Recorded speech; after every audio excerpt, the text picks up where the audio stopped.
ఇప్పుడు ఏం జరుగుతున్నాయంట?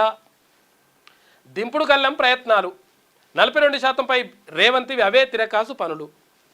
బీసీ రిజర్వేషన్ల పెంపు కోసం ఆందోళన బాట విడిచి హస్తినెట్టూరుతో డ్రామాలు. ఇక 9వ షెడ్యూల్ను సవరిస్తేనే 42%కి ఛాన్స్ ఉంటుంది. పార్లమెంటు రాష్ట్రపతి ఆమోదం తప్పనిసరి అయితేనే బీసీ వర్గాలకు 42% రిజర్వేషన్లు. రేవంత్ మాత్రం న్యాయ నిపుణులతో చర్చలంటూ కొత్త నాటకాలు. ఆందోళన నిరసన వైపే చూడని సీఎం. ఢిల్లీలో లీగల్ టీంతో హడావిడి. ఇక రేవంత్ హస్తినాటూరుతో బీసీలకు ఒరిగిందేం ఉండదంటున్న బీసీ మేధావులు. అవన్నీ దింపుడు గల్లం ప్రయత్నాలేనంటూ మండిపాటు. ఇది పరిస్థితి. అడిగి పోయి మేము అట్లా చేస్తున్నాం ఇట్లా చేస్తున్నాం కమిటీ చేసినామంటే ఈ కమిటీ అంటే ఉట్టిదే ఉంటుంది లెక్క. బోడిగుండును మోకాలకు లింక్ చేయడంలో ముఖ్యమంత్రి రేవంత్ రెడ్డి తర్వాతే ఎవరైనా. వాస్తవమోటైతే ఆయన మాత్రం మరో రకమైన తిరకాసు పంచాయతీ చేస్తుండు. 42% బీసీ రిజర్వేషన్ల విషయంలో మొదటి నుంచి రేవంత్ వ్యవహారం అలాగే ఉంది.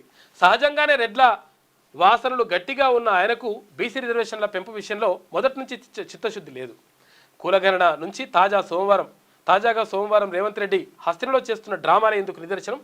వాస్తవానికి బీసీలకు 42% రిజర్వేషన్ రావాలంటే పార్లమెంటు రాష్ట్రపతి ఆమోదం తప్పనిసరి. న్యాయ నిపుణులు చెబుతున్నారు.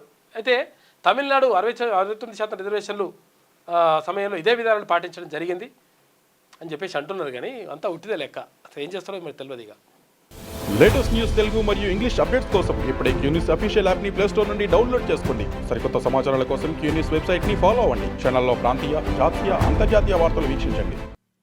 లైక్ చేయండి.